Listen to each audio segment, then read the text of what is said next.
evening, everyone. There's more chairs, I think, up here, and I think we need some more. So honestly, we didn't expect this many people. I had said the other night, if we had 25, we were doing great. So thank you very much from all of us on the school committee for coming here tonight. We really appreciate that. Tonight is an informal forum. It's not a meeting.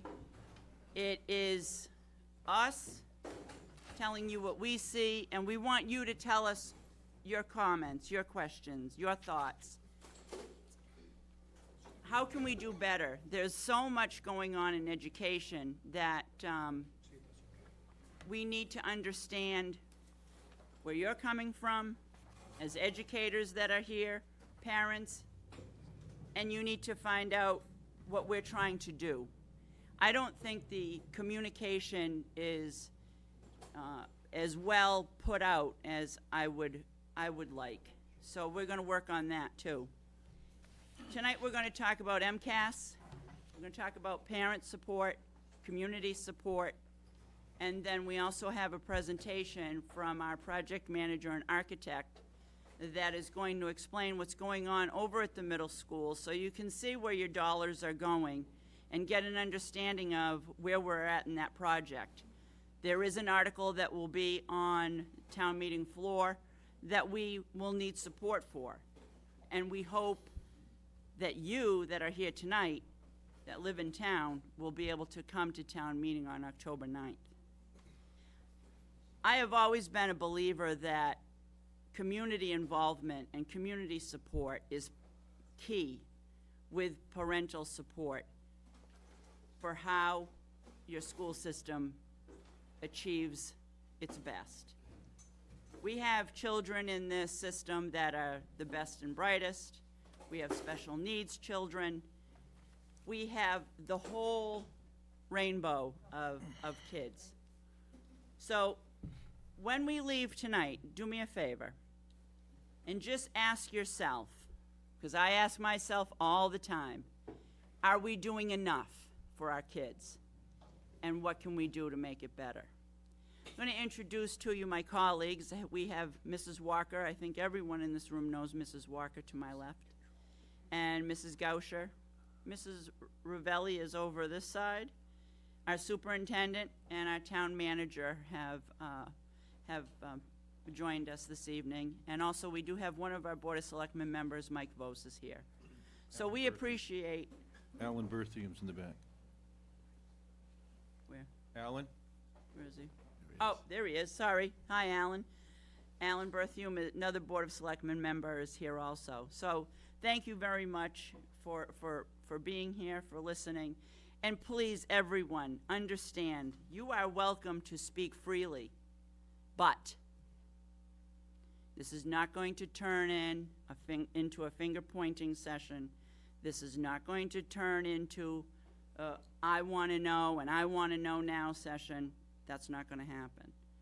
We want you to come forward with your comments and your questions. There'll be no discussing children, their names. There'll be no discussing of teachers and putting out their names.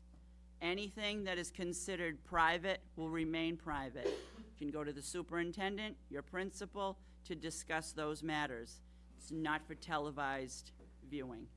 And I appreciate that because we want to be respectful to everyone. So I'm going to kick it off here by having our superintendent start a bit of a discussion in regard to our MCAS testing. We all know that MCAS drives our education. I personally hate it. And I have always hated it. I find that it is useless, it's a waste of time. Somebody's getting rich off it. That's how I look at it. Maybe I'm right, maybe I'm wrong. That's what I see. It is a high-stakes test to pressure our kids, but also it takes the fight of teaching and the goal of teaching away from our educators. It puts them in a tunnel. Teach this, test for this, and there you go. When a teacher goes to school, I don't think they go to school to learn how to give a test. I think what they're doing is they're going to school to learn how to be a teacher because they have a passion for being a teacher, not to learn how to take a test, to test 30 kids in a classroom and say, well, you know, Johnny, you made it, Susie, you didn't, sorry, this one's not going to graduate, this one is going to graduate. Taking all of that away from a teacher gets our kids into almost like a bubble, like they know they're going to take a test. This is the week, this is the big week, everybody's got to get a good night's sleep, have breakfast, get ready for the test. We have to live with it, but you know what? If you want to change it, you are the people to change it. I believe parents can change education in this country if they only speak up. Think about it for a minute. It's your money that pays for your kids to go to school, so you should be the voice of education. Not a school committee, not a superintendent, not a town manager. It should be the parents that pay for it. You put us here to do our work, but when it comes to changing education and making it better, it's up to everybody in this room. So, there's my spiel on MCAS. Anybody that knows me knows that's what I think. You take thinking away from the kids. And that's why I don't like it. And that's why I'll never like it. I'll never support it. And now, of course, the state of Massachusetts in all of its greatness is going to change up the test. So I'll let our superintendent give his, which on this we kind of agree, disagree. We agree to disagree. That we So, Mr. Himmelberger, if you wouldn't mind. Thank you very much, Mrs. Ennis. As many of you know, MCAS has been the law of the land in Massachusetts since 1999, and we test grades 3 through 10, and 10th grade is the competency determination, which is a requirement for graduation. These have been paper tests up until now. I'm not sure how many are familiar with the acronym PARC, which is the Partnership for Assessment for Readiness for College and Career. And Massachusetts is one of the PARC states. So we are field testing the PARC examination in the spring, which the PARC state's goal is to ultimately replace the current or present competency determination with this computer-based test, and it will be given in the 11th grade as juniors to assess competency for graduation. And while I agree with much of what Mrs. Ennis has said, certainly it's the law that we have to operate under. And I think the challenge is to prepare our students from birth to be able to assimilate knowledge and to be able to understand critical thinking so that they are prepared for not only MCAS, but whatever comes their way. We all know that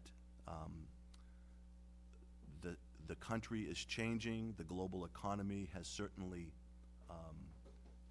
coupled with technology, really changed the landscape in terms of what our students are facing upon graduation. And certainly there is so much discussion about how to prepare students for the world that they will face. If you get a chance to look at the scroll on the back board, you'll see all of the things that we are now facing over the years that have been added to public education, really without a change in the school day. We do know that many of the jobs that were available up through the 1970s and early 80s are no longer available to our students. Up until then, you could, with a high school diploma, get a good job, live the American dream, buy a house and raise a family very successfully. And we know that many of those jobs no longer exist, certainly in our country. So that we have to prepare our students for other paths that will allow them to be successful as they go through their futures. And I think that certainly the MCAS in its current form, whether we have it for 1, 2, or 3 more years, I think is still up for determination. But it is something that we are graded on ourselves as a school district. And it's very important for us to realize that and make sure that we have our students prepared for the MCAS. The results from last spring's testing will be going home this Thursday and Friday, and all families will get the latest results from the spring MCAS. Park is going to be field tested in this coming spring to 1 million students across the Park states. Not every state is a Park state. There are other states that are using different forms of as a competency determination, but the Park Consortium will require technology, and several states have opted out of this consortium due to concerns regarding technology. And certainly in our town, we are well positioned with our current technology access to handle the requirements for computer-based testing as we move forward. We have been chosen in grades 4, 5, and 7, I believe. This spring will be our field test for the exam. While we do have the option to exempt students from that particular MCAS test, I believe it's probably better for us in the long run to treat the Park field test as merely a warm-up and still maintain our data and all that goes with that. So there will be a couple of classrooms in each of those grades that will field test the new exam, this Park exam. Coincidentally, that played a part in our math curriculum choice of Envision Math, because Pearson is the company behind both that math curriculum as well as the Park tests that are going to be used in pretty close to half of the states in the country in 2016, or whenever they get all of the pieces of that together.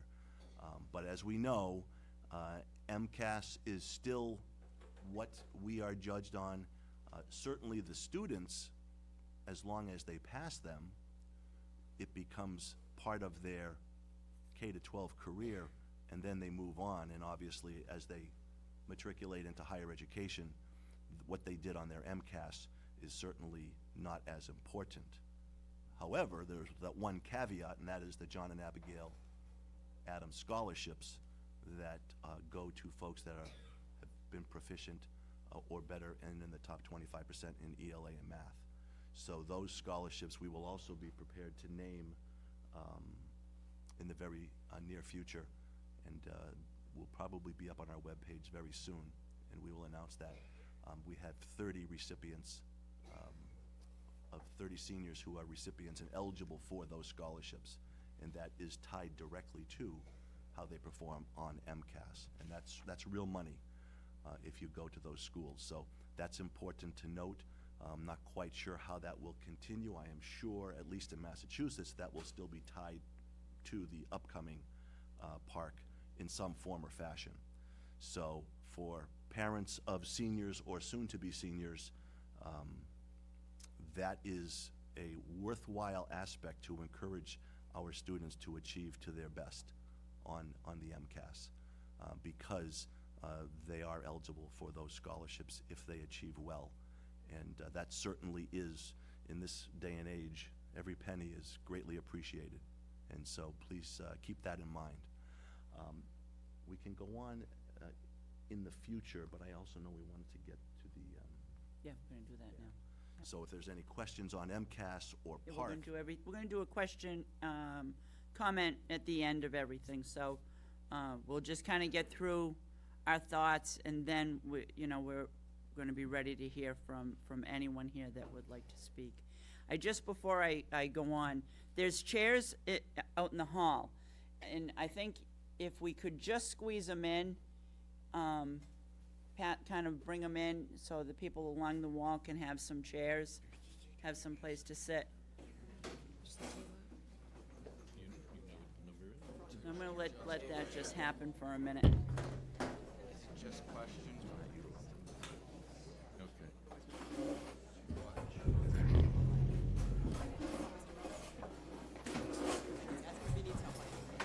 Should I push this forward? Can I push this forward? Here, Jason, you're a little desk. Sell this seat for a lot of money. Probably. Right. This chair? Expect it.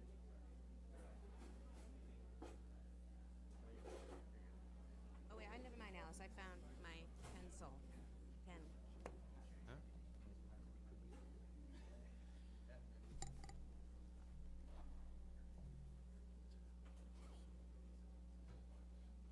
But it's not their party, it's her party. That's true. Does anybody want to come up and grab a few of these chairs? I got a feeling we might be a bit, so come up and get comfortable. Everybody okay? I'm going to continue on now, and we're going to hear from our project management team and our architects. Tim Singleton has been running the project for us over at the middle school, and I will say this, I've had a couple years in the construction industry, and I think that we have been served very well by his firm. They're going to explain what is going on with the project and what's the further step we would like to take. And also, our architect is here, is Jason Knutson. He's from CGKV, and again, I will say, we have been very well served by this team. They've given us great advice. They have run the project very well with a firm hand, and that was something we made very clear to them at the onset of beginning this project, that this town has eyes everywhere and they will be watching, and they heeded those words. So if you gentlemen would like to start your presentation, we would like that very much.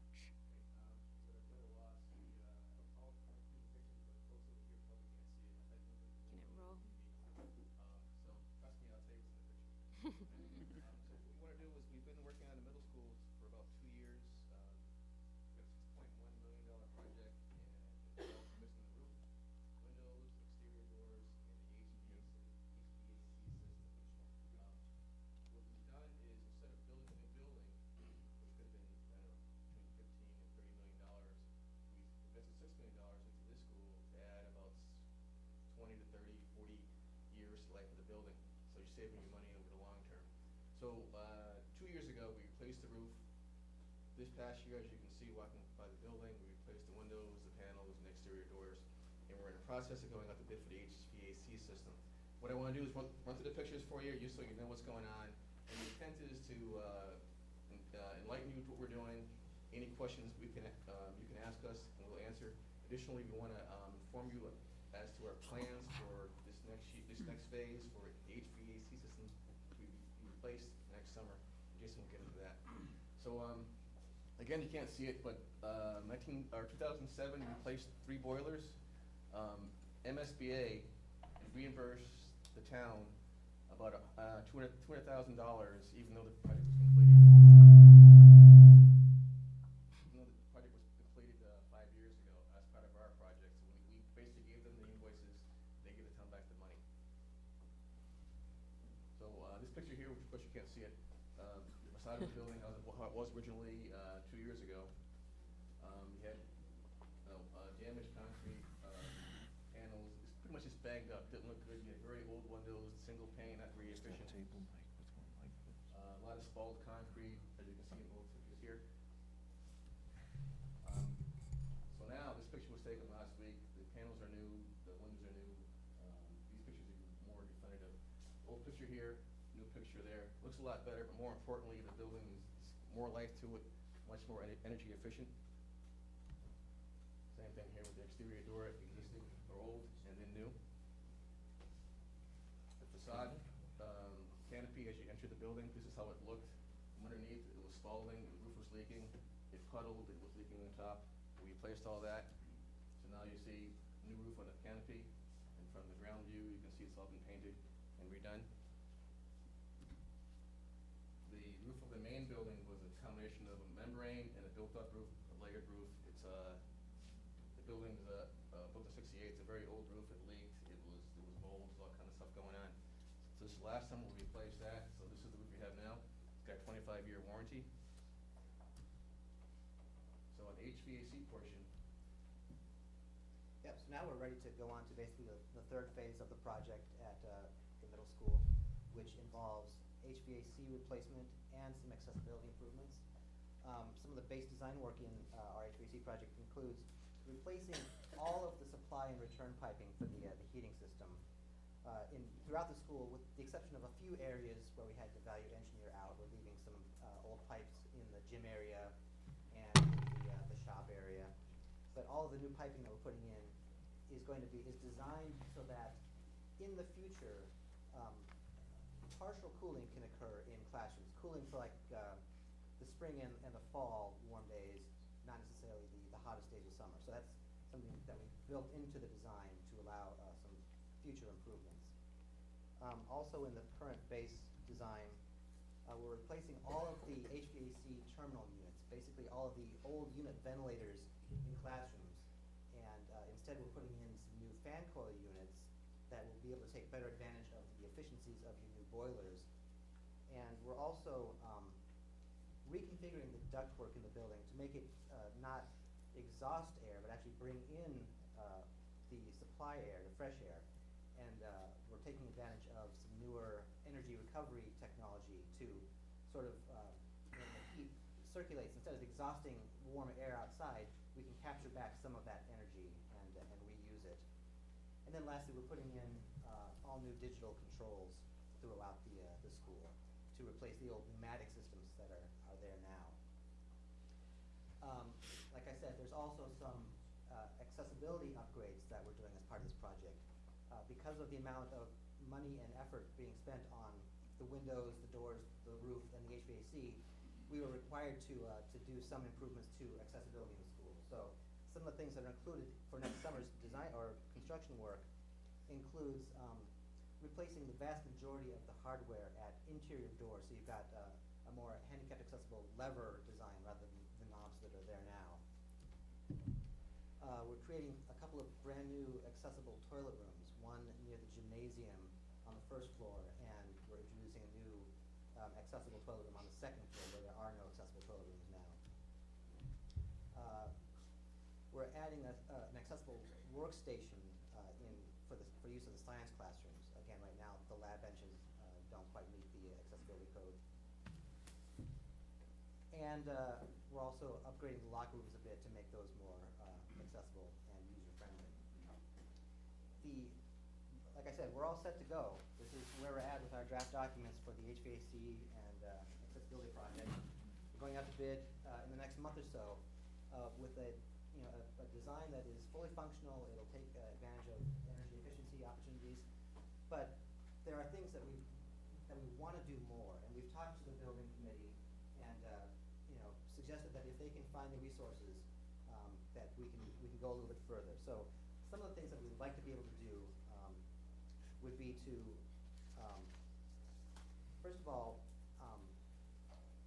basically conceal all the new piping that we're putting in. As a cost savings measure, we're going to be now in the base work, we have to leave a lot of pipes exposed in classrooms and such. We want to try to find a way to conceal those and maintain the environment in the classrooms better. The base design, because of budget reasons, doesn't include cooling for the auditorium. We want to be able to specify a separate cooling package to handle the auditorium. Likewise, we want to add some cooling to the media center on the second floor and the administration wing right downstairs from there. A fourth thing that we would like to add, I mentioned that we are replacing all of the HVAC piping with piping that can accept partial future cooling. We want to go one step further and design the piping system to be able to provide full future cooling. That means, the middle of July or beginning of August, if you have a full round school, for instance, you can upgrade and really cool off all the spaces to the most comfortable level.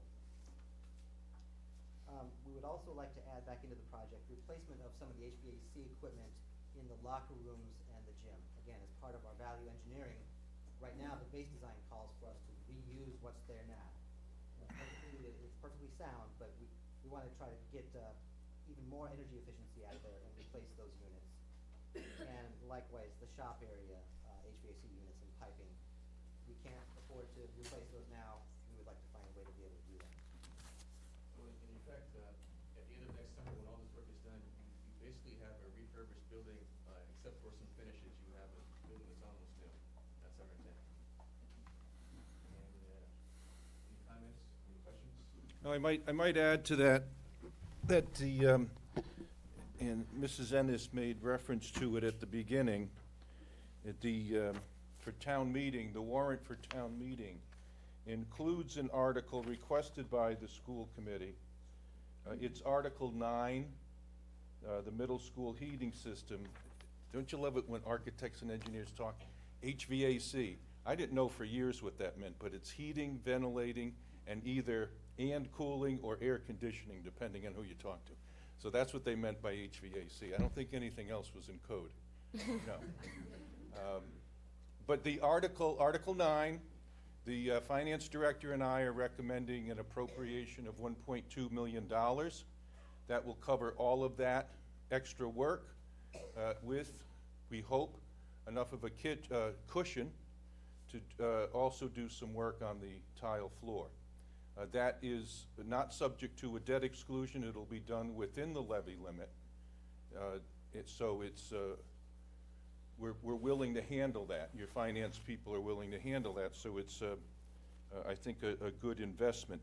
The key here is that, and the biggest item of the additive alternates, the alternates that were mentioned have to be done in order under the construction laws.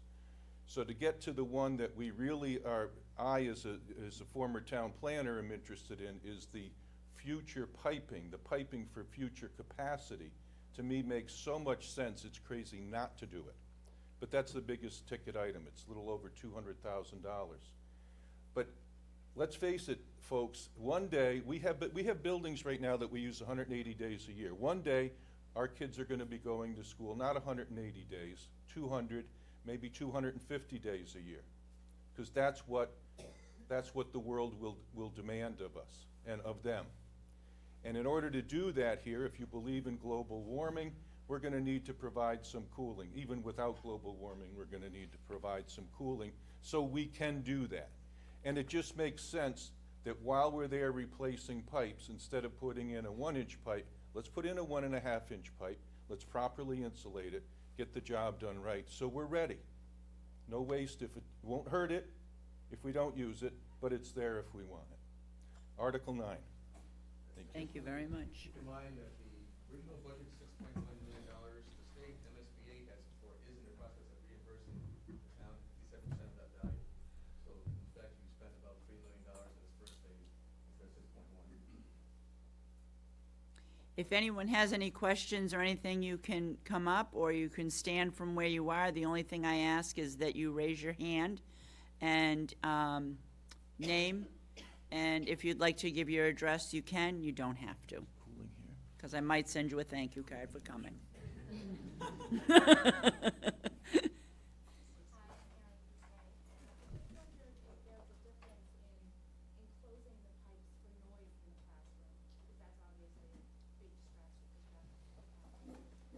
It shouldn't be too much of a difference because the velocity through these pipes is not too great, and they're all insulated anyway. So noise isn't quite the issue there, it's more of a visual thing. The one big improvement though, as far as noise, is getting rid of those noisy unit ventilators that are used to bring in both outside air and heat and cool it.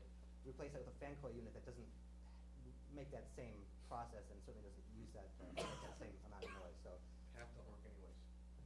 the classrooms will be quieter, definitely. You had a question? Yeah, I got Mike House, 3 Faith Way. You spoke about the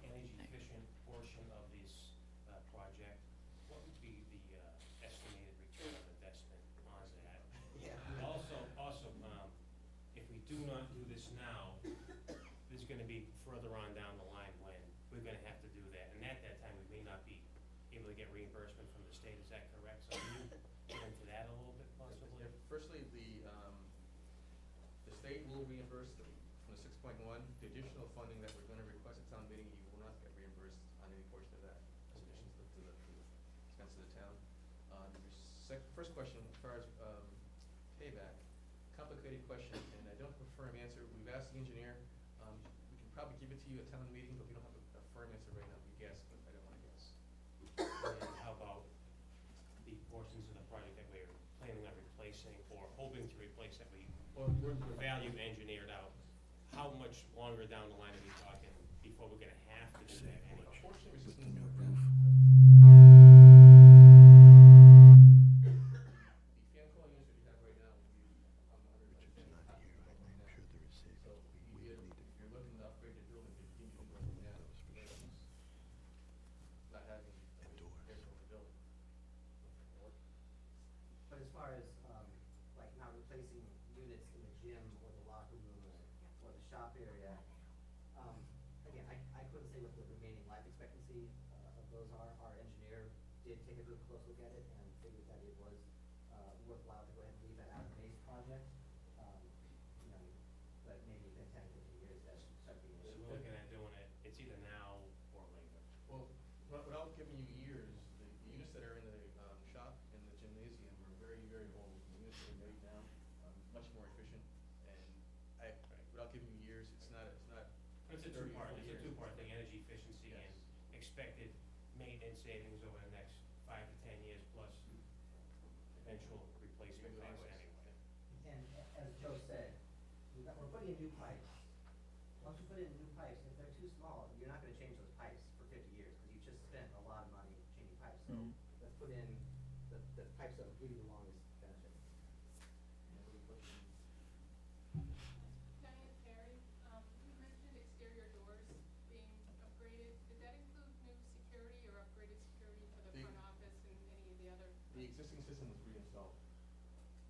So Exi- the same Yes. security, Yes. not upgraded, Yes. can't upgrade? Security contacts are the same at the doors. The front door has a new buzzer system, but it's the same idea as before. Anything else? Go ahead, sir. Hi, my name's Kelly Kimball. I have a daughter and a son in kindergarten and fourth grade. When Mr. Himmelberger was installed as the superintendent, I was skeptical because your background wasn't in education, and that was a reasonable assumption. But nevertheless, I gave you the reasonable doubt. Thank you. And, but my concern is that it's been a few years now. It's been 3 or 4 years, I think, at least, and there hasn't been any appreciable improvement in MCAS scores. I know that the chairwoman doesn't believe in MCAS scores, but I think I can speak for some parents and say that at least that's all I'm aware of. Now, that's not to say that I don't think that you guys are doing a good job. I worked in a private boarding school for a number of years as a director in technology, so I'm very familiar with, really superb education. And so I know that there's a lot more that goes into it other than scores, right? And I think that, I hate to say it though, too, I've also seen some issues with some teacher hires. Last year, my son had a brand new teacher who isn't teaching this year, and now he's assigned yet another inexperienced teacher. And so my concern is that, what kind of accountability do you answer to, and how do you plan to improve the MCAS scores going forward? And if there's anything that parents or myself can do to help further that cause. Is there anything else on the heating system? Hold those thoughts, and I wanted to address every single one of them. Does anyone have any more questions for our architect and our project manager? So just want to, The original cost. That's okay. Required was $6.1 million, and the request at town meeting is 1.2 million And that's additional? yes. additional. You appropriated 5.8 2 years ago? Yeah, 3 years ago. Because I missed all that, so my apologies. So, now, where are we gonna get this money? Is this coming from the taxes? Is that how this works? I'm sorry, I really don't know. That's what I'm asking. The 5.8 is above the levy limit. You know how Prop 2.5 works? This could be a full education. That's what we're here for. Down. Go for it, Grab Joe. a chair. Massachusetts general law. Under Massachusetts general law. And it's probably one of the biggest reasons people don't go to town meeting anymore, because you don't care. Because I can only raise your taxes, I say I. The town can only raise your taxes by no more than 2.5% per year. That's what Prop 2.5 means, 2.5%. There's a limit on how high the tax rate can go. And it's controlled by what they call the levy limit, how much money we raise in taxes. So if it's $14 million, that can only go up 2.5%. However, it allows for new growth. That's why development like IPG, Market Basket, although many of us enjoy shopping there anyway, Home Depot are good things because they are new growth. They add to the levy limit without increasing your tax bill, which means there's more money we can contribute towards education, maintaining the roads and the like. You have to excuse me, I'm in an awful lot of pain tonight, like almost every day now. Okay, the levy limit. When we are authorized by law to borrow money either within the levy limit or above the levy limit, or what they call a debt exclusion.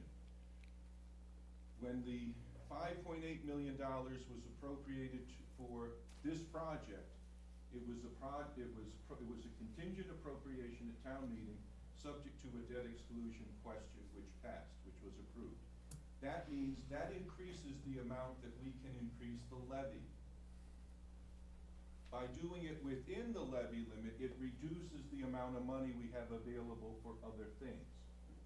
Under state law, the superintendent and I like to remind him of this. I'm required as the town manager to appropriate a certain amount of money towards education. They tell us how much we can afford to spend. This year it's around $10 million. We then have to also spend money that they specifically give us for education called Chapter 70 aid. That goes directly to the schools.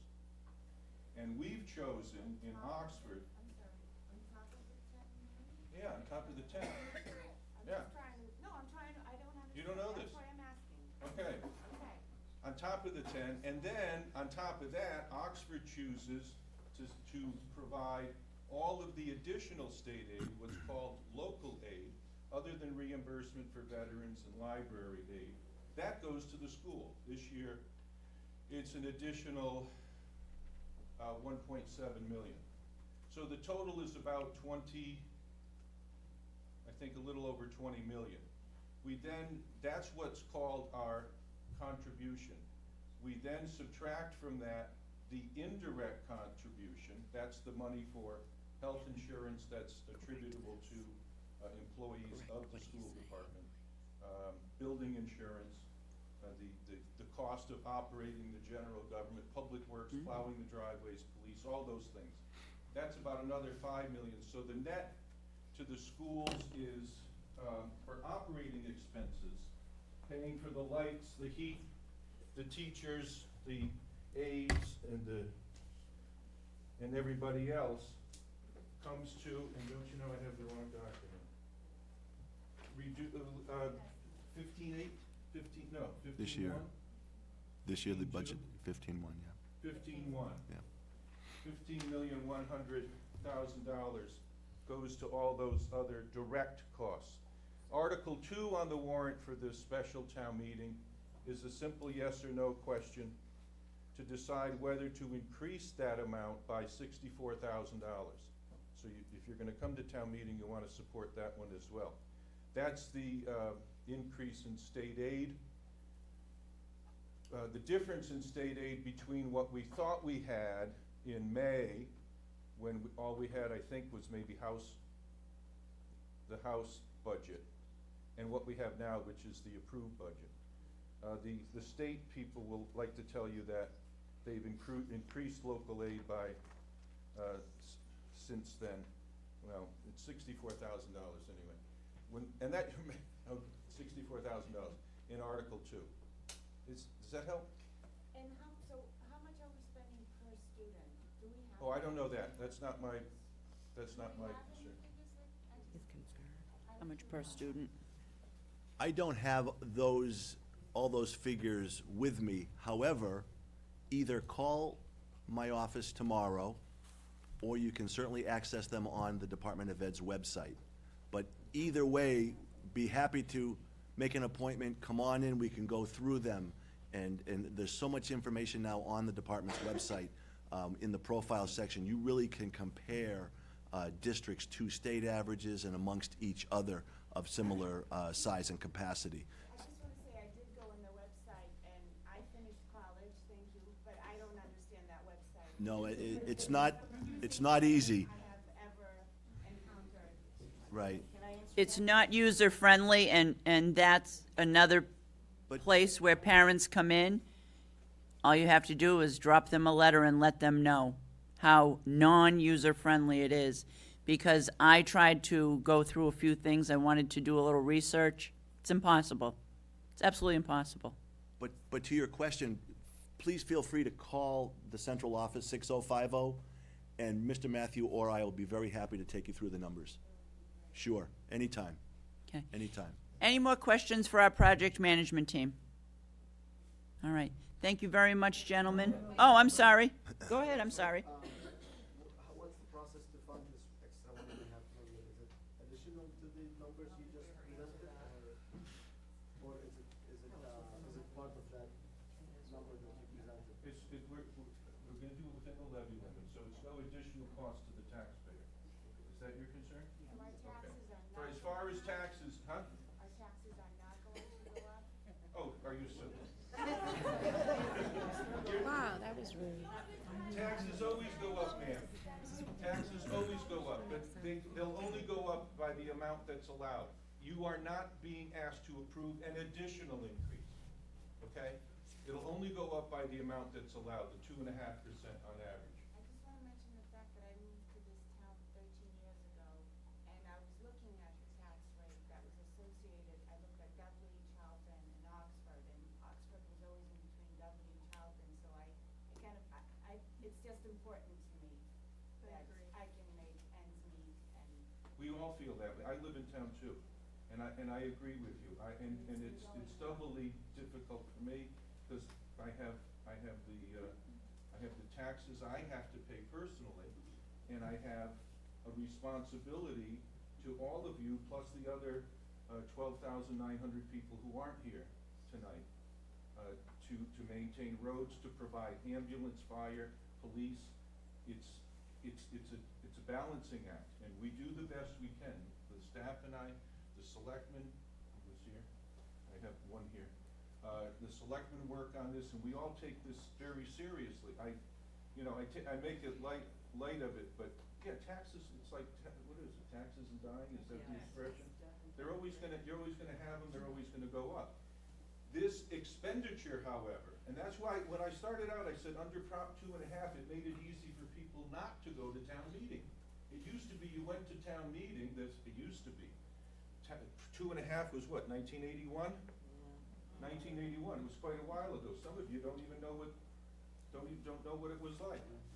You went to town meeting and you argued over what you were gonna spend and what the tax rate would have been. So in those old days, you could choose to spend a whole bunch of money and everybody agreed to raise their taxes. Nowadays, you don't have to worry about it, because your taxes will only go up 2.5%, and unless you have some real interest in some particular item, you don't have to go. That's why we have trouble getting a quorum sometimes, and it's only 100 people. Over 8,000 registered voters. I only need 100 of them to have a valid town meeting. And it's difficult sometimes to do, because it doesn't matter. But it does matter.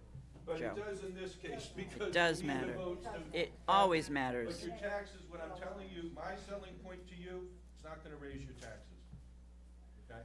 And we're willing to do that because this project is important enough to do that. I'm looking forward, I'm looking to the future. When we talked about increasing the pipe size, making it safe, closing it, replacing the equipment that we know is gonna die soon anyway.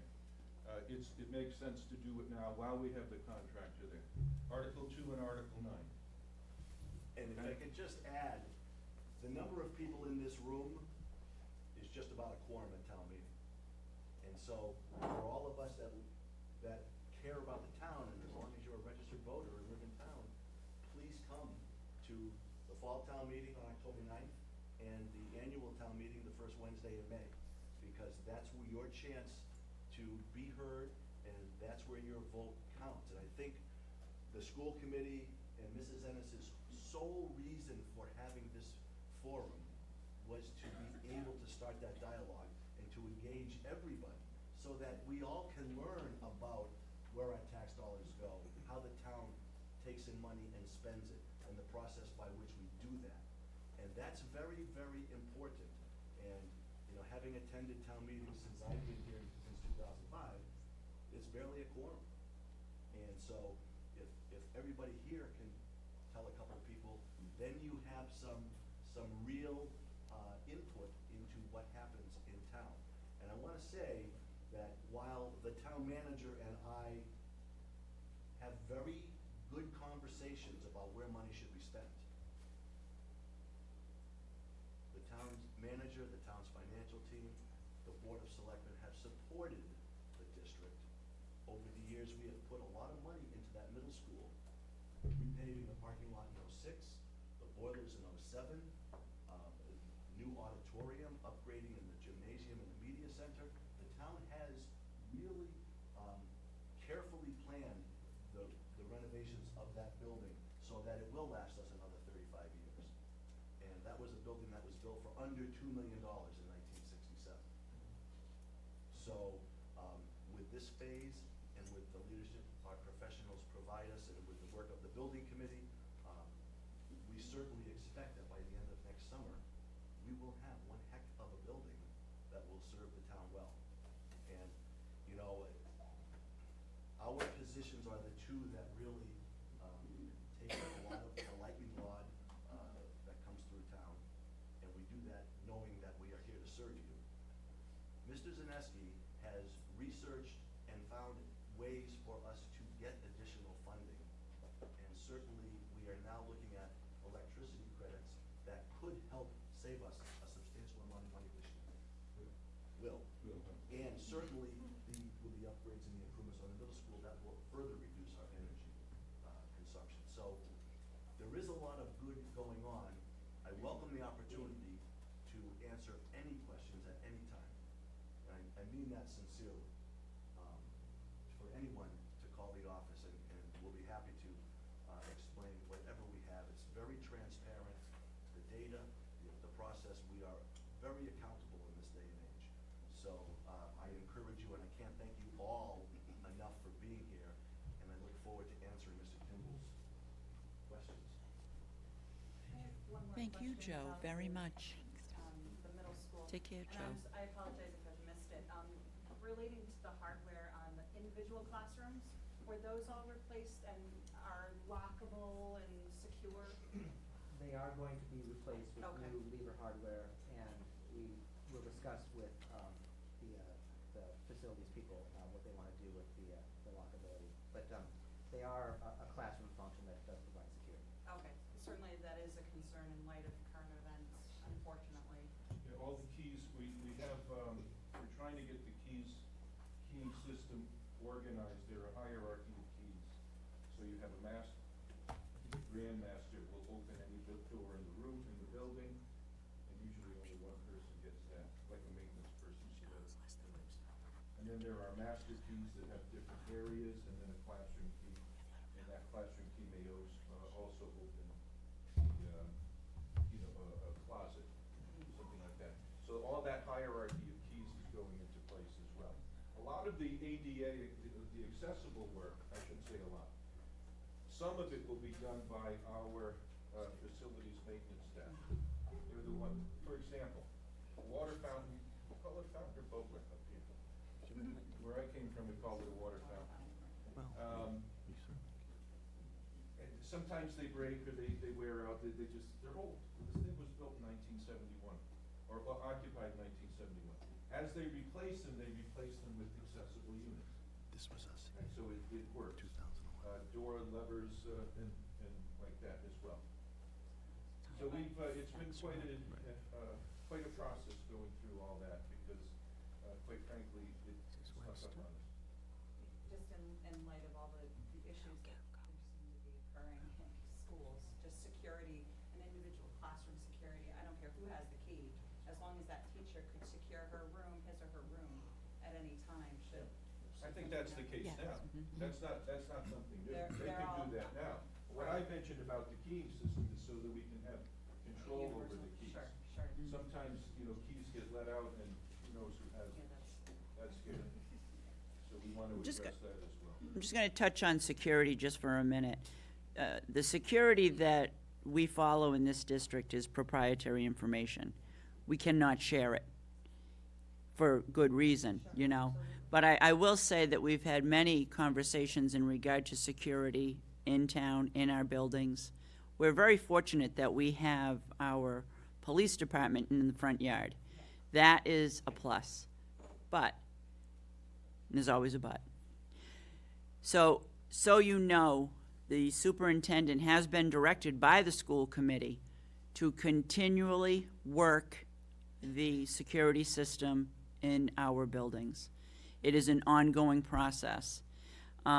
We do want, and we are still investigating getting new equipment into the buildings, cameras, ways of entry.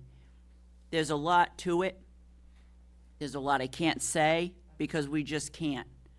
And that's the law also. So, and I'm not saying, oh, just trust us. What I'm saying is we have directed him to continually work on the security. And hopefully you will see and hear of some changes that are coming forward that can be disclosed. Okay, so just so everybody knows, it is something that we take very, very seriously, the safety of our kids, very seriously. And teachers and everybody in the building. So, anything else for our gentlemen? Okay, thank you very much. Appreciate it, thank you.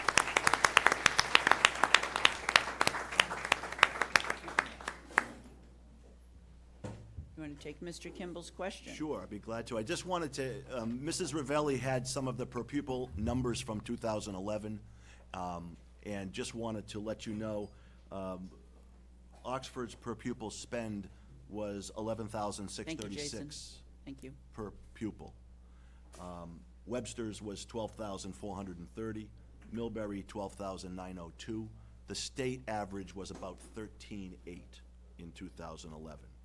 So, school financing is difficult at best to understand, but the components are many and varied. Auburn, which only has a few hundred students more than we do, has a much bigger tax base and budget. They have a $50 million plus town budget. They spend over $23 million on their schools. Our town's budget is somewhere between 33 and 34, I believe, and we spend, including transportation, $16.1 million on our schools. And we really strive to look at every grant opportunity, to wring every efficiency out of the money that we do have. And we have done everything from working with National Grid to relamp buildings to save on our energy usage, to finding ways to reduce our passive use of electricity. There is things that we look at all the time to try and stretch the dollar. But at the end of it all, we are a district that works with limited resources because the town has limited resources. But I think for anyone who wants to come in and look at either school budget or town budget, we'd be happy to go through it, and you can certainly see where the revenues and the expenses are very well managed. The town's financial team has been in place for a long time and is very solid and knowledgeable. And so it is a challenge to try and wrap our arms around municipal financing and certainly public school financing. But certainly I again ask anyone who wants to spend some time with somewhat boring information, but at the end of it all, you can really use it now to compare and see what we do with it. Please call me at my office, and we'll be happy to spend some time together and look at that. I did want to address Mr. Kimball's questions, and I think I have most of them here. Mr. Boss retired in June of 2009 after 44 years in the district. I had been the business manager for the previous 4 and was appointed school superintendent in July of '09. So this is already my 5th year as superintendent. I have another 21 or 2 months on my contract. And I can tell you that I have enjoyed every minute of being your superintendent. My background is not the traditional teacher, principal, central office administrator, superintendent. I have been in public education now for 10 years. However, I'm very fortunate to work with 330 professionals who fill in my gaps, if you will, certainly around curriculum. And we take very seriously the fact that we are entrusted with your children every day. And are we perfect? Absolutely not. We've got 2,000 students. We've got maybe 100 or 150 opportunities for students to interact with staff from the morning they get on the bus until the end of the day, times 180 school days.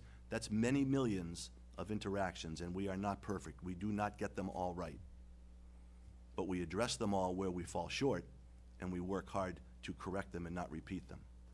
We have a dedicated administrative team that works tirelessly. We have a teaching staff and a support staff that really does care about our students. The MCAS dilemma is a real one, because that's what we get judged on as a district. And there are many factors at play here. What we did in 2010 was we went to a full-day kindergarten. We also went to grade level elementary schools. We added back in department heads at the high school. We are in the process of adding back staff and programming through grants at the high school. We know what we need to do. We also are faced with a very challenging mobility rate. And we have a lot of data that shows that the students that stay with us through their school careers do very well on MCAS, graduate at a very high rate. The challenge is with our higher needs kids who are very mobile. And some of them are in several districts in the course of a year. And we know that those guys and gals are the challenge, because we don't graduate them at the same rate, and they don't perform as well on testing. We also have a conundrum that with less money and less resources to keep pace with many other towns, we have been forced to reduce programming. We have laid off over the last several years and closed departments. And so that parents have a lot of choices now when their children are faced with public education. And there are choice students, and there are charter opportunities, there are homeschool opportunities, there are private schools, all of which are great for parents, but they force us to compete. And sometimes, and certainly Bay Path, which is an awesome school, but it was developed 40 years ago to take those tough kids who needed that hands-on challenge. Now those students can't get into Bay Path. And so we do lose a lot of students to other forms of education. And the challenge is to keep those students in the high school, because grade 10 is the benchmark, and if we had those students with us, obviously our numbers would be improved. But at the end of it all, we are tasked with teaching the students that are in front of us. And that's something that we are challenged with every day. And have we made improvements? Yes. Have we made the improvements that we set for ourselves? No. Are we disappointed? Yes. Does it keep me up at night? Absolutely. Me too. Absolutely. Yep. But we are working to find ways to address that. We just added a shop teacher back to the high school, something that we were desperate for many reasons. It will help us with behavior, it gives us another elective, it gives us something for all students to be able to take advantage of. We are in the process of adding 2 more AP courses for next year. Possibly a third. That will depend on a couple of other factors. We are looking with WPI to work to bring a STEM program to this high school. All of these things will make us competitive with all of the other options that all of you have for your children. And believe me, we have as dedicated and a caring a staff as you could ask for. I have been personally to Harrington Hospital to drive your children home. I have been to Worcester County House of Corrections to check on a student. I have been places I never thought I would go. But I've also had high achievers come back and email me in the middle of their freshman year and say they did really well their first quarter, their first semester at college because of the teachers and the experience they got in the Oxford Public Schools. And so, and again, I heed Mrs. Ennis's caution. I really don't want to get into details regarding specifics. I would be happy to continue, Mr. Kimball, the conversation, because I think everything that you raised is valid, and it is on everyone's mind, and it speaks to the heart of our mission. And that's really what we want to do. We have principals who go, they're here early in the morning, they're here late at night. We have teachers who want to hit all of the marks that we have now placed in front of them. Not we, the state and the federal government, in terms of all of the things that we have to do to remap our curriculum and to implement educator evaluations and to get the retail, which is the ELL portion of the licensing, trained and done. We have the park assessments. We have so much going on, it's almost hard to fit it in. And oh, by the way, teach that perfect creative lesson every single day to every single student in every single classroom. And if we could do that, that's the goal. And that is the goal. And it's something that we have not been perfect at, and I will take the blame because the buck has to stop with me. I report to the school committee. Mrs. Ennis is the chair, is the direct report in Massachusetts. And we meet at 6:45 in the morning. We meet late in the evening. We really have a good working relationship with the unions that we support in this town, as well as the school committee. And they ask the same questions that you just asked, sir. And they are the same questions that I, in turn, ask to our teachers and our principals and administrators and support staff. Because every single person that works for the Oxford Public Schools has a chance to affect a student in a positive way. Whether you are the custodian, oh, by the way, the Secretary of Education, Matt Malone, came to visit us last week at my request.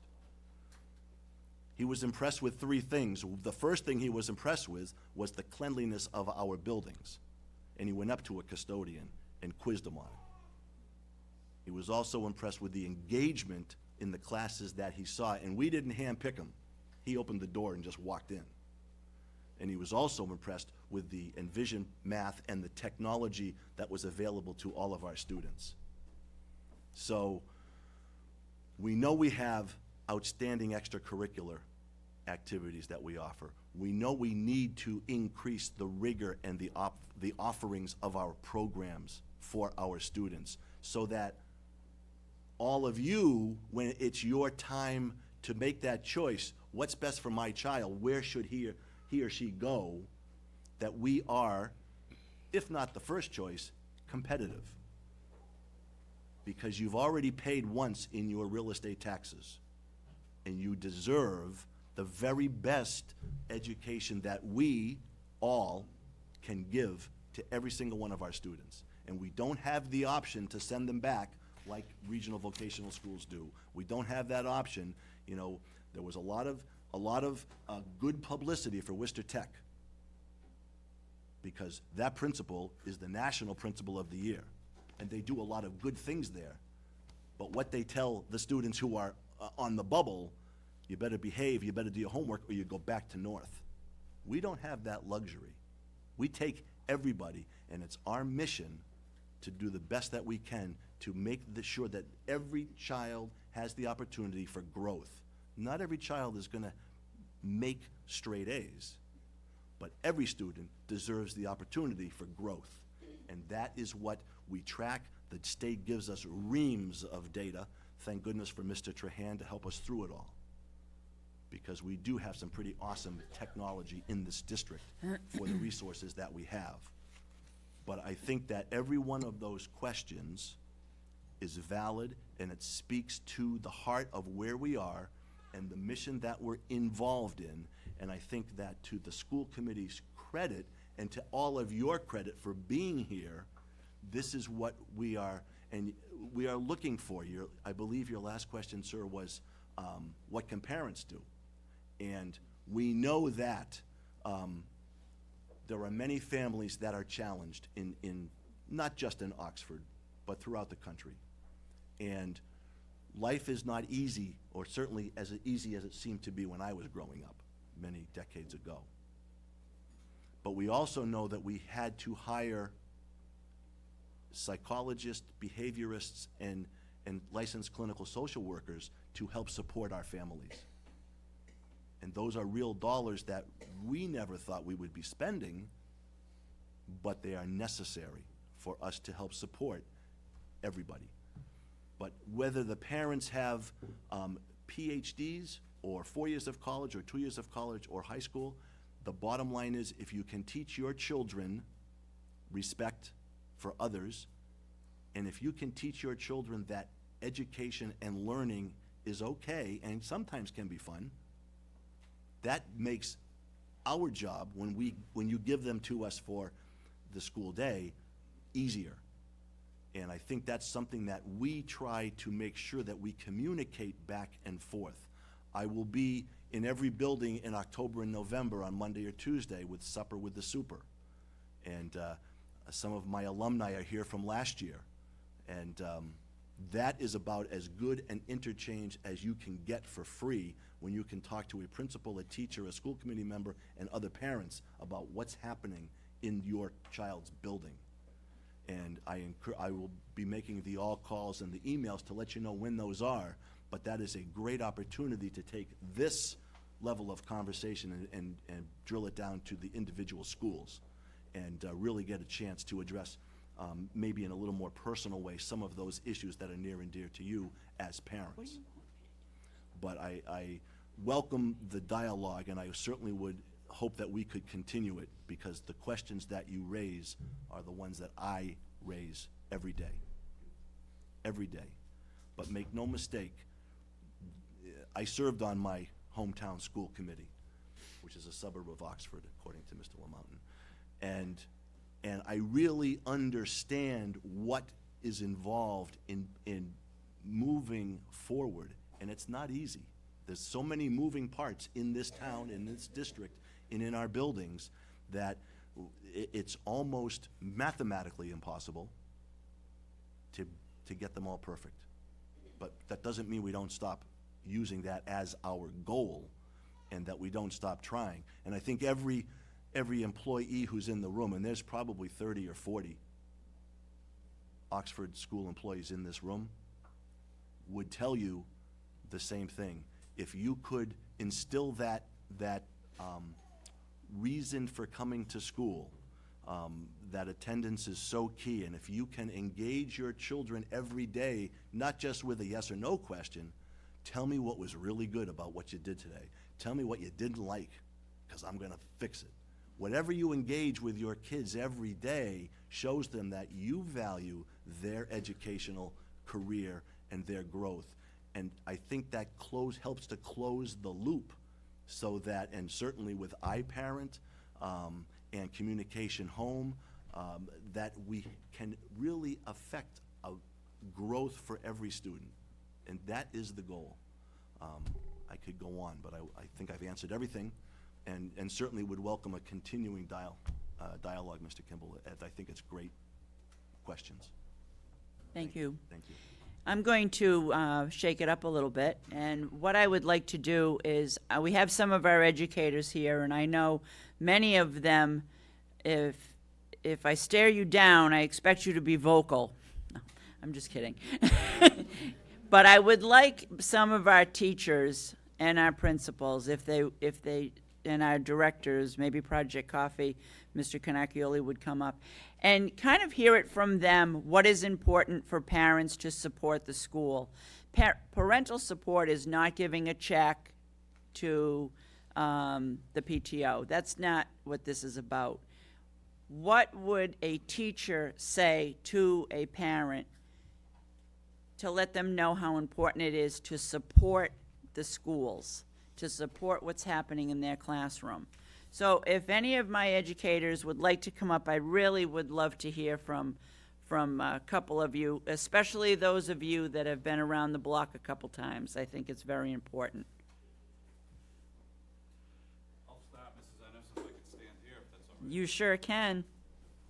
Dave Marchioli, Director of Project Coffee, also a town resident. And I guess the message I'd like to get out tonight, to kind of rebut what the town manager said, it's very important that you come to town meeting.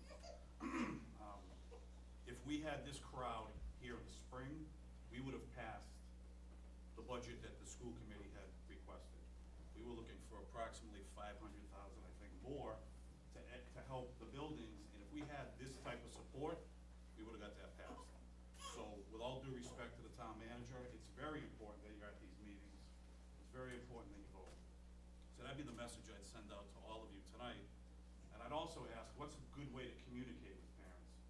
As an admin council, we've talked about a Facebook page, but I feel, since I've been on the admin council, I've been in town for 9 years, I've just become kind of in tune to what goes on in the Oxford Public Schools. My kids are 1st and 3rd grade, but I'm really invested now because I'm part of the district, but also my kids are young enough that I want to know what's going on. So if you guys were like me, not knowing what's going on, what's the way to communicate? What's the way to get information to you guys? And what's the way to get you to town meeting? Because I think it's huge. I think that it starts there. We need your support there. We need the money to start to do the things that are asked of us. And we could go on and on about all the mandates and things that we have to do, but it takes the support of the community, and it takes a crowd 3 times the size of this. So if you can tell everybody that you know outside that it's really important that you get interested in the schools, especially if you have young kids. Because it's important what happens in the high school now for our kids coming up through the system. So just wanted to add that. Thank you. Thanks, Dave, very much. It is true, the statement, it does take a village. It's true. We watch out for each other's children. There are parents in here that I have known since preschool at Grace, and we do watch over our kids. It does take a village, but we need to work at how is the best way for this village to take care of each other. It is no longer an easy, I can drop my kid off here, or I can drop them there. It's not like that anymore. You have to know where your kids are all the time. We live and die by these phones.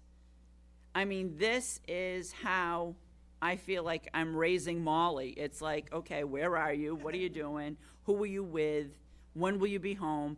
I mean, this is taken over for regular communication. It's not like, the streetlights come on everybody in the house. It's nothing like that anymore. We need to find that common thread to build on the fabric that is part of this town. And I know we're all busy, yes, we're busy, but look, we're all here. We're here because we love our kids. We're here because we love this town. And we're here because we know we can do better, but it's how do we do better? And what do we do to make it better? So if there's any more educators, Mrs. Moscofian, I really would,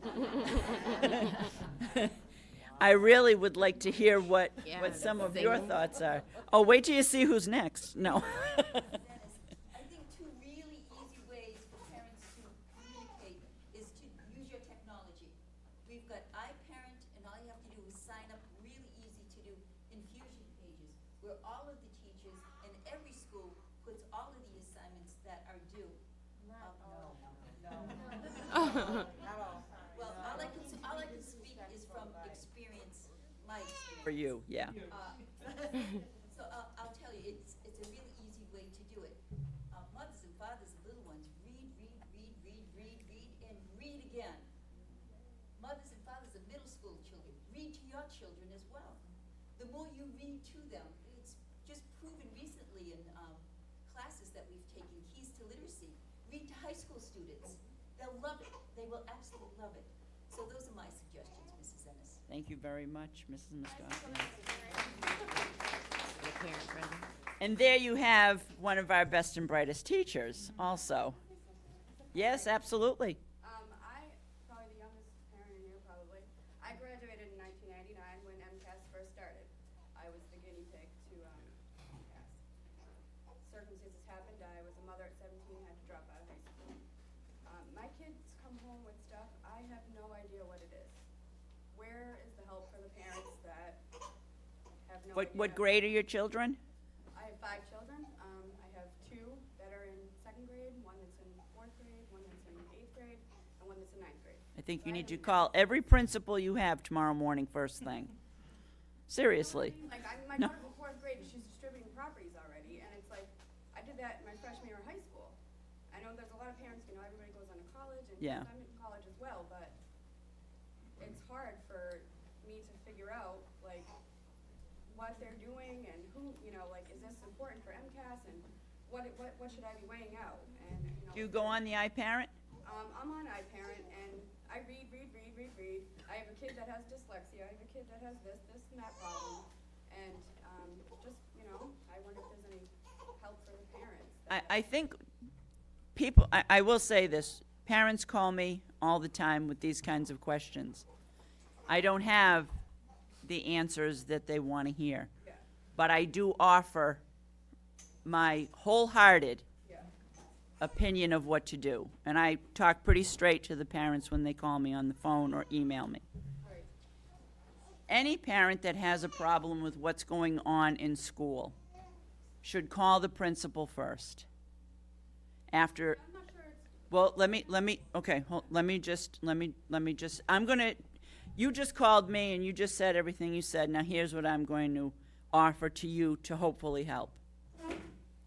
Your principal doesn't give you the satisfaction that you need. You need to call this man here. And if he does not help you, then you call me again. Because that is the way, the role. We cannot, as school committee, say anything to you outside of that. If your principal is not working with you, with your teachers of the children, and getting to that common understanding that you have to have of what's going on in the classroom, Right. you call that man. And if that man doesn't help you, then you call one of us. Because the first call that I will make will be to him. yeah. And he knows. He knows that. I'm just So, saying, the parents have a lot of responsibility when the kids come home. right, absolutely. And you have 5 of them, so you have 5 times more responsibility, which is, that's a full plate, totally full plate. But, I think it's my a full responsibility plate. to make sure that what comes home is being done properly. Yeah, That's that. yeah. Well, I hope that your principals will work with you. I'm sure they will. Okay, thank you. Yes, Could we go back a little bit, and, I'd like to answer the math question. sure. I've been at your math place before. Yes, you have, under my Title I hat, that's correct. However, we have a brand-new math program this year, it's called Envision Math. It has an online component. I can kind of give you a little background teaching before you help with homework.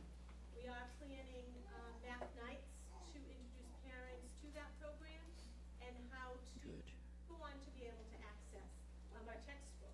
Our textbook is right online, all of our homework is right online. So if your child comes home and forgot it, made a mistake on it, the dog ate it or whatever, you can certainly access it again. It also. Where do you find it, all of the grades? K through 6. K through 6. She had children in that range. I probably couldn't repeat which grades, but certainly for that. Okay, great, thank you. Okay, part of it on some of the vocabulary on the math program, if you hover over it on the computer, it will, it'll pronounce the words for you. Okay, great. Okay? If you have further questions, then you want to give me a call. Okay, thank you so much. Okay. 5 and 6. Okay. Any other teachers like to, Mr. Wells, one of our administrators, high school principal? Kevin Wells, the high school principal, listening to Mrs. Ennis's voice. The reason I sat here is so I can exit the door as quickly as possible. Just saying. In any event, 1975 graduate. Supposed to of Oxford High behave. A 1975 graduate of Oxford High School. I have been in the community the vast majority of my 56 years of life, and the community as a whole has changed. The dynamic of the community has changed. There's many people in this room that have either sat on boards, currently sit on boards, and if they spoke and reflected on who they had for teachers and what was in what department, this school system, not really that many years ago, I guess when you're my age, but there were 5 shops at that school out front that were renovating. There were 10 English teachers. The enrollment was probably just over 100 students more than we currently have, because it was maybe 140, grades 8 through 12. It's gone the other way. So the numbers have decreased. The responsibility of all the teachers that I work with every single day has increased. You talked about the web pages. Thank you, Ms. Moscoffy. And I mean, it certainly is a good access. If people don't have that, I need to know that so that I can address that. Ma'am, if you had called me, I would have responded to you and said, first and foremost, our teachers stay after minimum at the high school 1 day a week. And if you ask, they'll stay longer. Oftentimes, students feel intimidated by staying after school. So our National Honor Society students are more than willing during an academic period, so they don't miss other classes, to sit down with your son or daughter. They do. So you'd have 2 options if you call me right away, whereas you wouldn't have to worry about that at home. So there's just 2 options right there. When I talk about dynamics, I think one of the things that has changed the most is the transient people. There's a population that comes and goes. We looked at MCAS scores, and we found that the majority of the kids that stayed pre-K through 12 in the Oxford schools, or say grade 10, when the final MCAS score in their junior year would come out, did very well overall. But the majority of the people that are here tonight, if you want to help, we need help with the people that aren't here tonight. We need help because the chances are your children are very conscientious. Why? Because of you. Because you're here. But you know what? Every single day when I'm standing out front, and it just so happens the superintendent has been joining me lately, the number of kids that are dropped off on a daily basis that are late and go to their class late. So now my Spanish teacher is teaching a class, it's underway, disruption, because somebody comes in late. That makes a huge difference, as small and minute as that sounds. It really and truly does. like any business, whether you're the EMS system, whether it's the fire department system. Do we have niches in our armor? Absolutely. We have a new evaluation tool that's gonna allow us to reach deeper into our evaluation process and to analyze what's going on in the classroom. We've been getting support from the Department of Elementary and Secondary Education. Could someone here please tell me if we have an MCAS test and we're all sitting down and you're gonna hold me accountable because Billy and Stephanie do abracadabra. A, B, C, A, B, C. The school's not doing its job. What's the problem there? And Billy and Stephanie have missed 18 days of school already.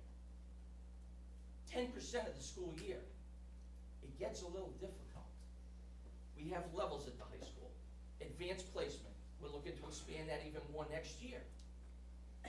Gotta tell you, if an average teacher makes $50,000, if that's average, that might be a little low. Now I have advanced placement biology. Why don't we have advanced placement? Okay, we have advanced placement biology. We try to sell the program. Try to get the kids intrigued. Numbers are very low, very low. But it's advanced placement. But see, when I'm challenged like that, it might impact my GPA. And my class rank is really important to me.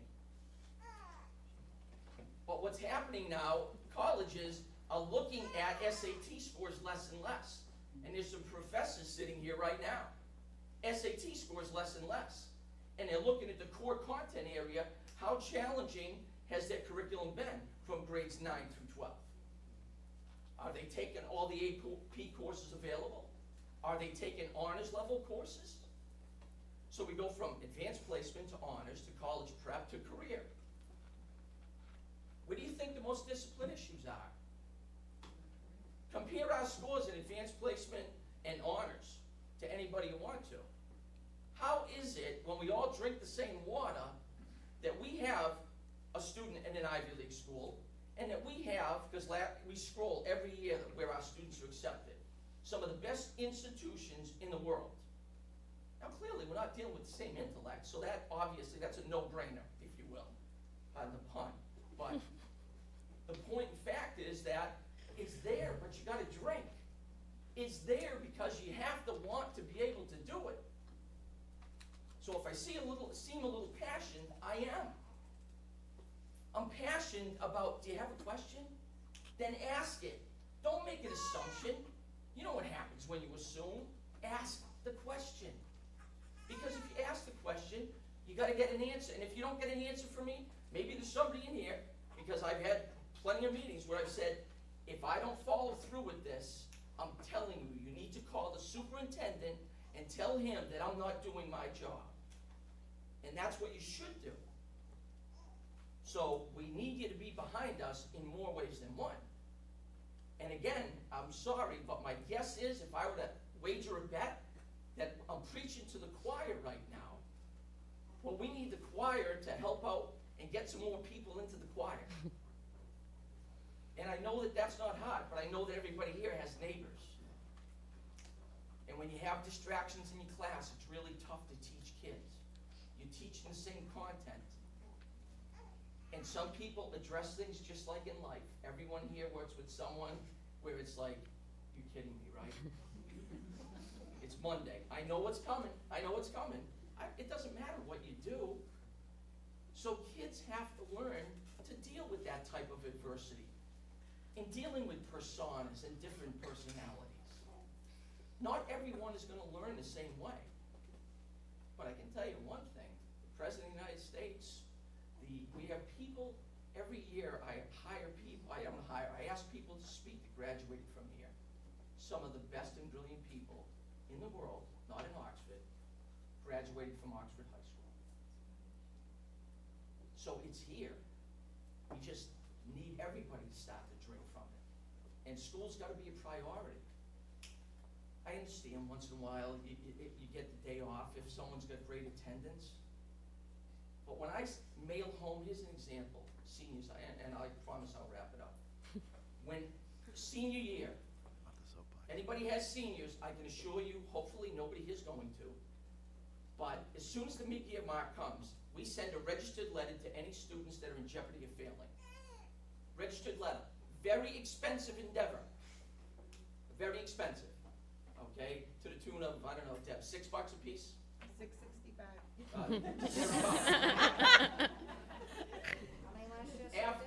After 3 quarters, the 3rd quarter, we then send another letter out. In the meantime, in between, we've had interventions with the student, we've been on the phone, the whole ball of wax. Mr. Superintendent, what happens usually in the vicinity of the middle of May? Or, Madam Chair, the middle of May, what happens? I get a phone call of a mom crying her eyes out that her son or daughter is not going to graduate because, and what am I going to do about it? So I always ask, because any of you that know me know I can be pretty frank, and I always ask, well, didn't you communicate at all with the principal? Well, I never thought it would come to this. You know, parents' night. You know, we walk around, we see some parents at parents' night. Again, it's usually the choir. And usually when a parent comes in that's irate, the first thing I say after they get done, I give them a chance to explain themselves. What did the teacher have to say at parents' night? Loaded question, because I know before I even ask it that they weren't there. But that's engagement. It's getting more people engaged. And it's not you, but we need more. Some of you will probably, I talked to the freshman parents. We had the Pirate Voyage.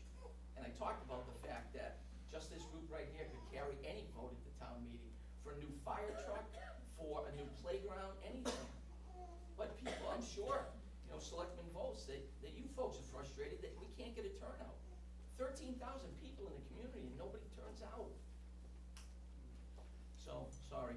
And I'm around if anyone, if you have any questions, you can call me. I have absolutely no problem, you know, answering a question. If I don't have the answer, I'll find the answer for you. And believe me, call me out if I'm wrong, because I'm okay with that. But before you make an assumption, please ask the questions. You know, from the simplicity of, you know, our head football coach makes $20,000. Really? I don't even know how to coach football, but I've been coaching football. That's so far-fetched, it's ridiculous. So, you know, you have one extreme there, but when you just weigh the whole thing and ask questions is all I can tell you. Because it's not as it simply appears. It's not just black and white, no matter what it is. Thank you. Thank you, Kevin. Thank you. I would like to just ask one of our newest teachers, Stephanie Higgins, first grade teacher, if she would just give us a few words of some of the things that she, what? Oh, some of the things that she's come up to. I think she's here. Steph, are you back there? Oh. You were gonna call on her. No, I didn't tell her.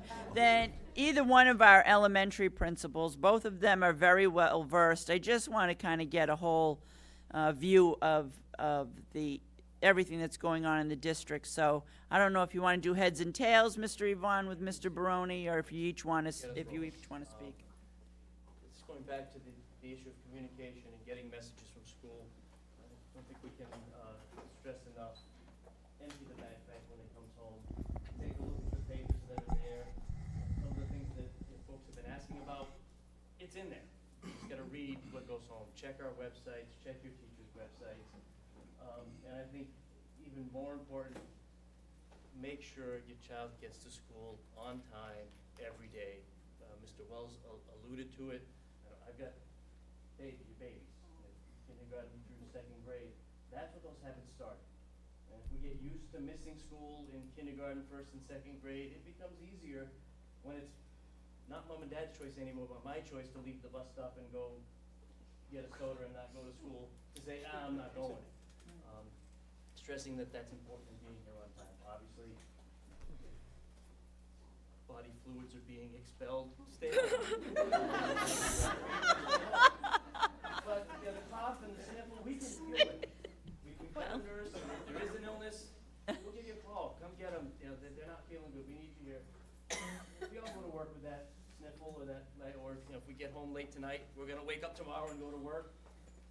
Up late watching the ball game with mom and dad, you gotta go to school. I know you're tired, but let's go. It's part of what we have to do, setting that sense of responsibility and that sense of importance for school. Talk to your child's teacher. Don't just wait for them to call you. You've got a question, as Mr. Wells said, call and ask it. You'll get a good answer.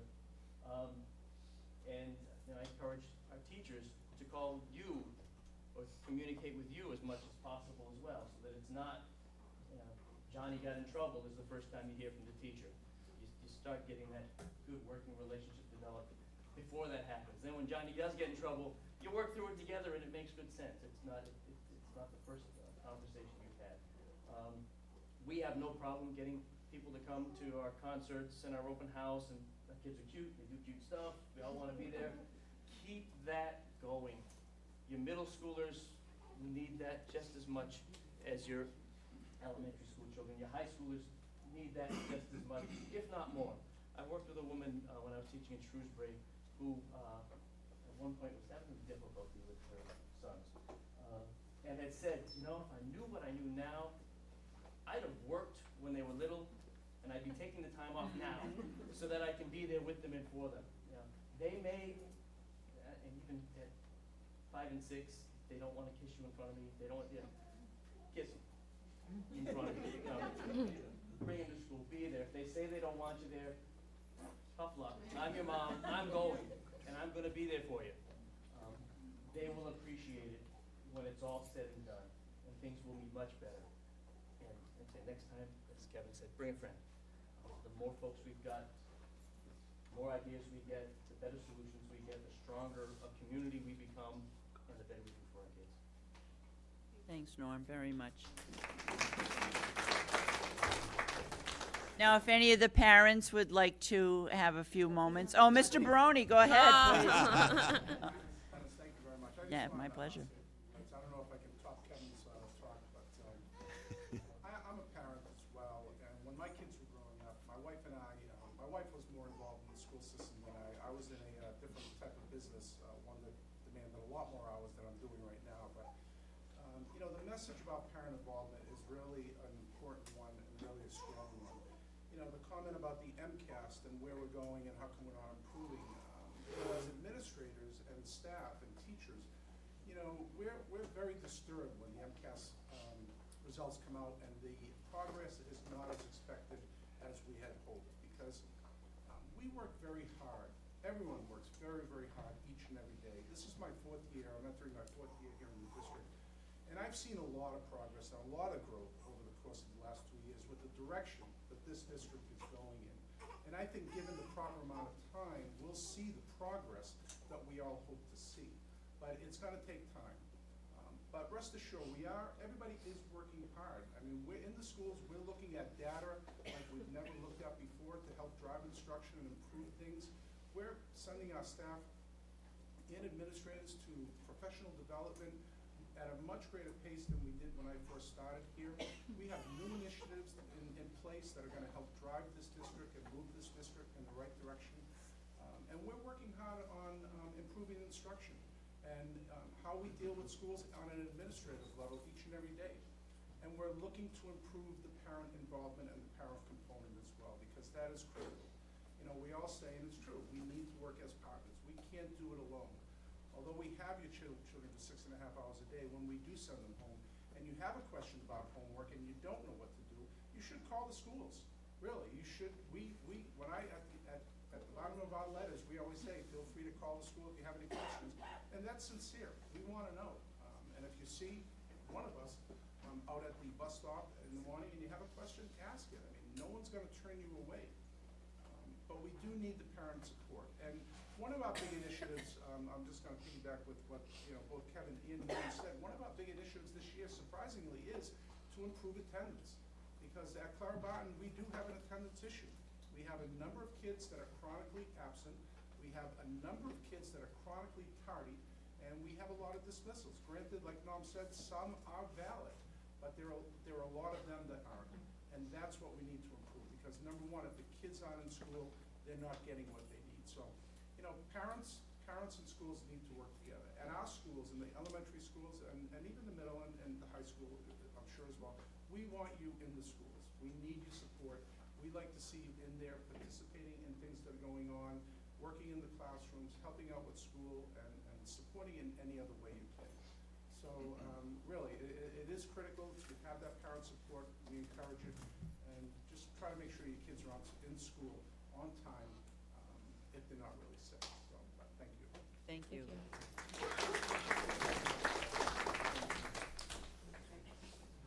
Any parents like to offer comment, question? Go ahead, Linda. You have to stand up so everybody can hear you. I'm not gonna tell you where I live unless you promise to send wine and flowers. I know where you live. I'm Linda Caswell, I'm a high schooler. What's really important to me, I'm a very involved parent, maybe too involved. If you ask my child, she'd say very too involved. I can't stress enough how important it is that the teacher pages. I know it's hard, I know the pressure's put on teachers, but I will hold my daughter accountable for every piece of homework, every test, every quiz, every project, because I support the teachers completely, and I believe that education doesn't stop when they walk out of school. And I have the ability to help educate beyond the school doors, so I feel that I'm privileged in that way. But I can't back up a teacher and what's going on in the classroom if I don't know. And in some cases, I have no idea. I know that may sound bad that my child's not doing her, she is, but things are forgotten. I mean, there's a lot of stuff going on in all of our kids' lives. That's really important to me. I have to commend, and I'm not gonna use any names, but there is a teacher this year who's been sending emails regularly, maybe once a week. Just kind of a comprehensive, here's what we're doing, here's what I expect, here's what I need.